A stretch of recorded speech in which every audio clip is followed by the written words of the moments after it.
Guys, welcome back sa ating YouTube channel ngayong June 20, 2025. Guys, ito para sa latest update natin dito kay Samsung.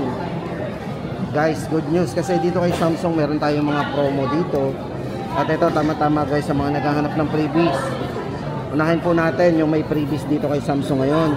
Ito po yung kanilang mga A-series. Ito po yung kanilang A56 5G. A36 5G po.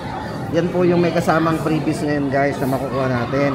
So guys, dito pag-usapan muna natin ang kanilang A56 5G na 256 po internal storage. Ito guys, para po sa presyo nito, ito po yung ito po SRP po nito ay 25,990. Yan, naka 8GB RAM, 256GB. Ito guys, ang good news dito kasi ito pong si A56 5G ay may kasamang Buds FE.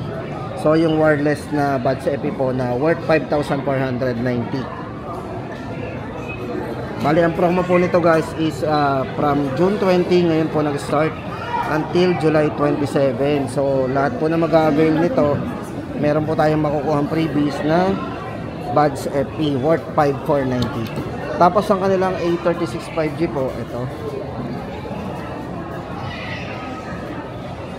Yan guys, ito naman po A36 5G. Ito naman po yung naka 8GB RAM, 256 din. Ang makukuha po natin previous dito guys ay ang kanilang PIP3. Ito po yung makukuha natin previous kapag nag-avail tayo ng A36 5G. Ito po ay worth 3,490. Tama-tama guys, to pang all day tracking and monitoring natin. At matipid po to sa battery. Ito po ay merong 13 days para sa kanyang long life battery. Yan, P3 guys, mapipree natin dito kay A36 5G. Para naman po guys sa mga nagtatanong ng A55.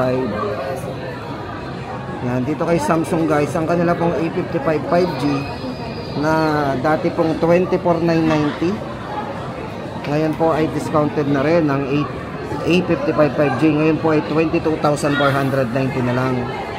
Bali ang promo po noon ay until June 30 hanggang katapusan. So tapos sa maganda po doon, may makukuha din tayong free travel adapter once na mag-avail po tayo ng A55 5G ni Samsung.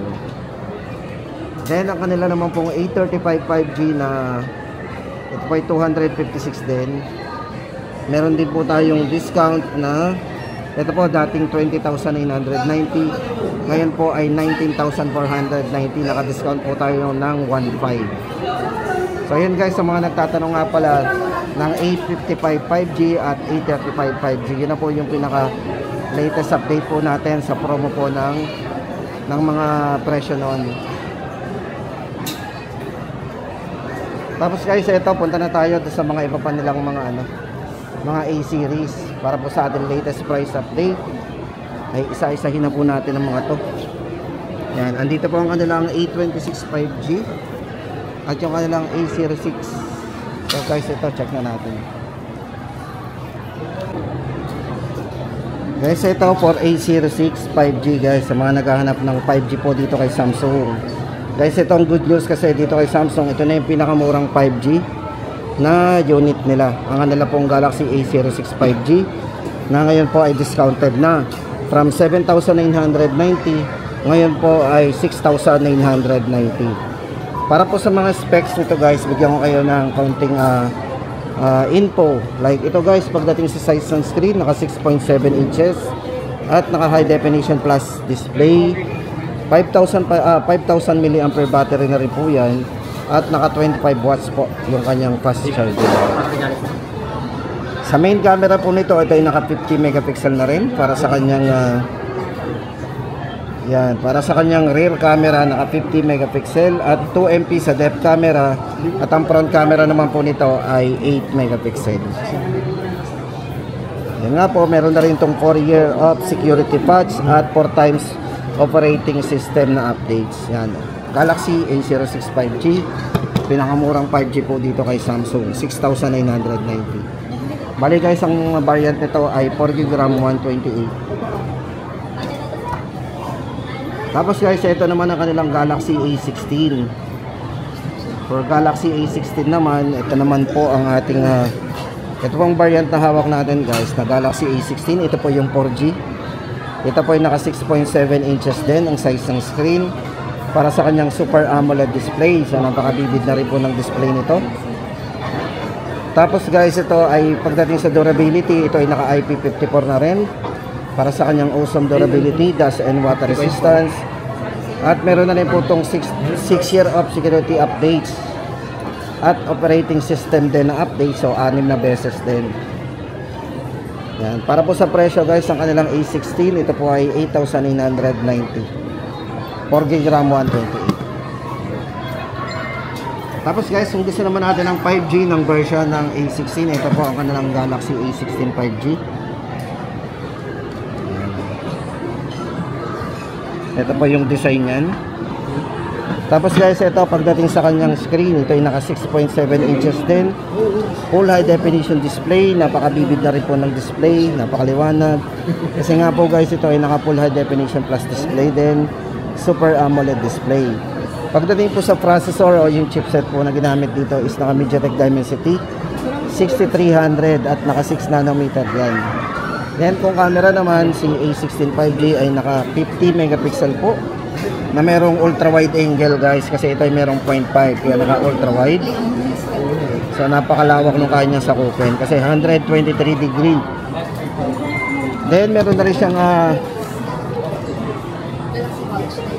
5 megapixel nga po, naka ultra wide. Tapos ang kanyang front camera is 13 megapixel. Yan. Guys, ito para sa presyo po ng kanilang 8GB RAM 256 po A16 5G ay 12,990. Then guys, ito naman ang update natin sa kanilang A26 5G ngayong June 20, 2025. Yan. Ito guys, ang pagdating sa durability, itong kanilang A26 5G ay naka IP67 na. So medyo mataas po yung kanyang IP rating.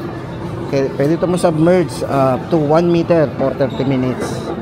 Naka wide angle din sa camera. Ayan, naka ultra wide po yan. At meron na rin siyang 10 times zoom. At pagdating po sa display, napakabibid kasi ito ay naka AMOLED display para sa kanyang high quality display. Yan. Yan guys, ito po may dalawang variant sa kanilang A26 5G. Para po sa 8GB RAM 256 guys. Kung gusto natin mas malaki internal storage, ito ay 17,990. Then ang kanila pong 6GB RAM 128. So 128 naman ay 15,990. Yan guys ang dalawang variants po ng ating A26 5G. At yung nga pala guys, yung chipset po na ginamit dito kay A26 5G is Exynos 1380. Tapos guys, ito na, punta na nga po tayo sa kanilang A36 5G. Ito binalikan po natin, ulitin lang din po natin kasi nga po ito ay mayroong magandang freebies na pwede tayong makuha dito kay A36 5G. Sa mga mag-aabil nga po niyan, ang kanila pong mapi-freebie ay ito po yung makukuha nila, ang kanilang Galaxy Fit 3 na worth 3,490. So health monitoring, syempre matatrack natin dito. Syempre maganda rin tong pang ano to premium, yung design to napaka premium din. Para po sa presyo guys, ulitin natin na A36 5G 21,990 256. At ang makuha natin previous naman dito kay A56 5G ay ang makuha po natin previous dito guys ay yung kanilang Buds FE worth 5,490. O ayan na guys ang ating pinaka latest update dito kay Samsung sa kanilang mga A series, sa mga naghahanap po ng mga mid-range phone at ang kanilang mga entry level na mga phones. Yan guys ang ating latest update at sana ay nakatulong tayo sa mga napaplano pa lang pumili dyan.